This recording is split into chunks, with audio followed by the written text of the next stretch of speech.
Section 6. As so he grew into his larger self, humanity framed his movements less and less. A greater being saw a greater world. A fearless will for knowledge dared to erase the lines of safety that reason draws that bar minds soar, souls dive into the infinite. Even his first steps broke our small earth bounds, and loitered in a vaster, freer air. In hands sustained by a transfiguring might, he caught up lightly like a giant's bow, left slumbering in a sealed and secret cave, the powers that sleep unused in man within. He made of miracle a normal act, and turned to a common part of divine works, magnificently natural at this height, efforts that would shatter the strength of mortal hearts, pursued in a royalty of mighty ease, aims too sublime for nature's daily will. The gifts of the Spirit, crowding, came to him. They were his life's pattern and his privilege. A pure perception lent its lucent joy. Its intimate vision waited not to think. It enveloped all nature in a single glance. It looked into the very self of things. Deceived no more by form, he saw the soul. In beings it knew what lurked to them unknown. It seized the idea in mind, the wish in the heart. It plucked out from grey folds of secrecy the motives from which their own sight men hide. He felt the beating life in other men invade him with their happiness and their grief, their love, their anger, their unspoken hopes, entered in currents or in pouring waves into the immobile ocean of his calm. He heard the inspired sound of his own thoughts, re-echoed in the vault of other minds. The world's thought streams traveled into his ken. His inner self grew near to others' selves, and bore a kinship's weight, a common tie, yet stood untouched, king of itself, alone. A magical accord quickened and attuned to ethereal symphonies the old earthly strings. It raised the servitors of mind and life to be happy partners in the soul's response. Tissue and nerve were turned to sensitive chords, records of lustre and ecstasy. It made the body's means the spirit's acolytes. A heavenlier function with a finer mode, lit with its grace man's outward earthliness. The soul's experience of its deeper sheaths, no more slept drugged by matter's dominance. In the dead wall closing us from wider self, into a secrecy of apparent sleep, the mystic track beyond our waking thoughts, a door parted, built in by matter's force, releasing things unseized by earthly sense, a world unseen, unknown by outward mind, appeared in the silent spaces of the soul.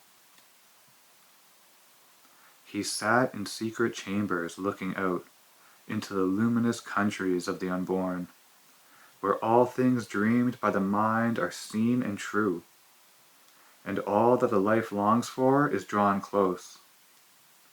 He saw the perfect in their starry homes, wearing the glory of a deathless form, lain in the arms of the Eternal's peace, wrapped in the heartbeats of God ecstasy. He lived in the mystic space where thought is born, and will is nursed by an ethereal power, and fed on the white milk of the Eternal's strengths, till it grows into the likeness of a God. In the witnesses' occult rooms with mind-built walls, on hidden interiors, lurking passages, opened the windows of the inner sight. He owned the house of undivided time. Lifting the heavy curtain of the flesh, he stood upon a threshold serpent watched, and peered into gleaming, endless corridors. Silent and listening in the silent heart, for the coming of the new and the unknown, He gazed across the empty stillnesses and heard the footsteps of the undreamed idea in the far avenues of the beyond. He heard the secret voice, the word that knows. He saw the secret face that is our own. The inner planes uncovered their crystal doors. Strange powers and influences touched his life. A vision came of higher realms than ours, a consciousness of brighter fields and skies, of beings less circumscribed than brief-lived men, and subtler bodies than these passing frames, objects too fine for our material grasp, acts vibrant with a superhuman light, and movements pushed by a superconscious force, and joy that never flowed through mortal limbs, and lovelier scenes than earth's and happier lives. A consciousness of beauty and of bliss, a knowledge which became what it perceived, replaced the separate sense and heart, and drew all nature into its embrace. The mind leaned out to meet the hidden worlds. Air glowed and teemed with marvellous shapes and hues. In the nostrils quivered celestial fragrances. On the tongue lingered the honey of paradise. A channel of universal harmony. Hearing was a stream of magic audience, a bed for occult sounds earth cannot hear.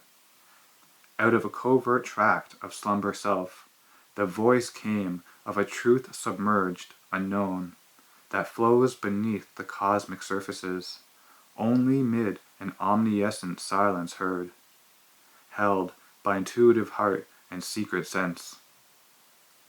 It caught the burden of secrecies sealed and dumb. It voiced the unfulfilled demand of earth, and the song of promise of unrealized heavens, and all that hides in an omnipotent sleep. In the unceasing drama carried by time, on its long listening flood that bears the worlds, insoluble doubt on a pilgrimage without goal, a laughter of sleepless pleasure foamed and spumed, and murmurings of desire that cannot die. A cry came of the world's delight to be, the grandeur and greatness of its will to live.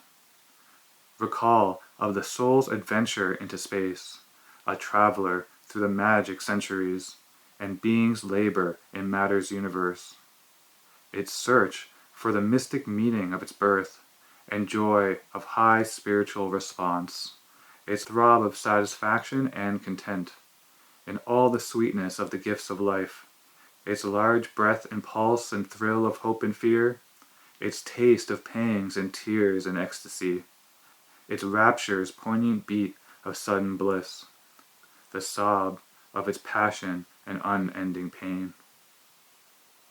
The murmur and whisper of the unheard sounds, which crowd around our hearts but find no window to enter, swelled into a canticle of all that suffers to be still unknown, and all that labors vainly to be born, and all the sweetness none will ever taste, and all the beauty that will never be. Inaudible to our deaf mortal ears, the wide world rhythms wove their stupendous chant, to which life strives to fit our rhyme beats here, melting our limits in the illimitable, tuning the finite to infinity. A low muttering rose from the subconscious caves, the stammer of the primal ignorance. Answer to that inarticulate questioning, there stooped with lightning neck and thunder's wings, a radiant hymn to the inexpressible, and the anthem of the superconscient light. All was revealed there, none can here express. Vision and dream were fables spoken by truth, or symbols more vertical than fact, or were truths enforced by supernatural seals. Immortal eyes approached and looked in his, and beings of many kingdoms neared and spoke. The ever-living, who we name as dead, could leave their glory beyond death and birth, to utter the wisdom which exceeds all phrase. The kings of evil, and the kings of good, appellants at the reason's judgment seat, proclaim the gospel of their opposites, and all believed themselves spokesmen of God. The gods of light and the titans of the dark battled for his soul as for a costly prize. In every hour loosed from the quiver of time, there rose a song of new discovery, a bow-twang's hum of young experiment. Each day was a spiritual romance, as if he was born into a bright new world. Adventure leaped an unexpected friend, and danger brought a keen sweet tang of joy. Each happening was a deep experience. There were high encounters, epic colloquies, and counsels came couched in celestial speech, and honeyed pleadings breathed from occult lips, to help the heart to yield to rapture's call. And sweet temptations stole from beauty's realms, and sudden ecstasies from a world of bliss. It was a region of wonder and delight. All now his bright clear audience could receive, a contact thrilled of mighty unknown things, awakened to new unearthly closenesses, the touch replied to subtle infinities, and with a silver cry of opening gates, sight's lightnings leaped into the invisible. Ever his consciousness and vision grew, they took an ampler sweep, a loftier flight. He passed the border marked for matter's rule, and passed the zone where thought replaces life. Out of this world of signs suddenly he came into a silent self where world was not, and looked beyond into a nameless vast. These symbol figures lost their right to live. All tokens dropped our sense can recognize. There the heart beat no more at body's touch. There the eyes gazed no more on beauty's shape. In rare and lucent intervals of hush, into a signless region he could soar, packed with the deep contents of formlessness, where world was into a single being wrapped, and all was known by the light of identity, and spirit was its own self-evidence. The Supreme's gaze looked out through human eyes, and saw all things and creatures as itself, and knew all thought and word as its own voice. There unity is too close for search and clasp, and love is a yearning of the one for the one, and beauty is a sweet difference of the same, and oneness is the soul of multitude. There all truths unite in a single truth, and all ideas rejoin reality. There, knowing herself by her own termless self, wisdom supernal, wordless, absolute, sat uncompanioned in the eternal calm, all-seeing, motionless, sovereign, and alone. There knowledge needs not words to embody idea. Idea, seeking a house in boundlessness, wary of its homeless immortality, asks not in thought's carved brilliant cell to rest, whose single window's clipped outlook on things sees only a little arc of God's vast sky. There, boundless with the boundless there consorts, while there one can be wider than the world, while there one is one's own infinity. His center was no more an earthly mind. A power of seeing silence filled his limbs, caught by a voiceless white epiphany, into a vision that surpasses forms, into a living that surpasses life. He neared the still consciousness sustaining all. The voice that only by speech can move the mind became a silent knowledge in the soul. The strength that only in action feels its truth was lodged now in a mute omnipotent peace. A leisure in the labor of the worlds, a pause in the joy and anguish of the search, restored the stress of nature to God's calm.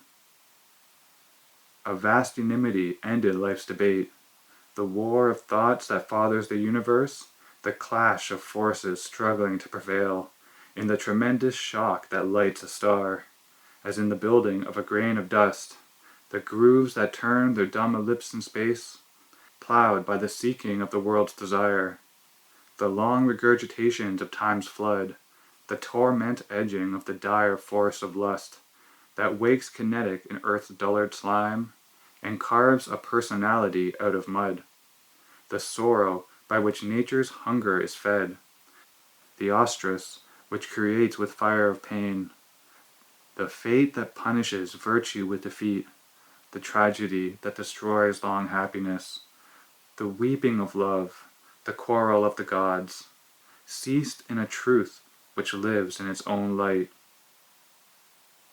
His soul stood free, a witness and a king, absorbed no more in the moment-ridden flux, where mind incessantly drifts as on a raft, hurried from phenomenon to phenomenon, he abode at rest in indivisible time. As if a story long written but acted now, in his present he held his future and his past, felt in the seconds the uncounted years, and saw the hours like dots upon a page. An aspect of the unknown reality altered the meaning of the cosmic scene. This huge material universe became a small result of a stupendous force, overtaking the moment the eternal ray illumined that which never yet was made. Thought lay down in mighty voicelessness, the toiling thinker widened and grew still. Wisdom transcendent touched his quivering heart. His soul could sail beyond thought's luminous bar. Mind screened no more the shoreless infinite. Across a void retreating sky he glimpsed, through a last glimmer and drift of vanishing stars, the superconscient realms of motionless peace, where judgment ceases and the word is mute, and the unconceived lies pathless and alone. There came not form, nor any mounting voice. There only were silence and the absolute. Out of that stillness, mind new born arose, and woke to truths once inexpressible, and forms appeared, dumbly significant. A seeing thought, a self-revealing voice. He knew the source from which his spirit came. Movement was married to the immobile vast. He plunged his roots into the infinite. He based his life upon eternity.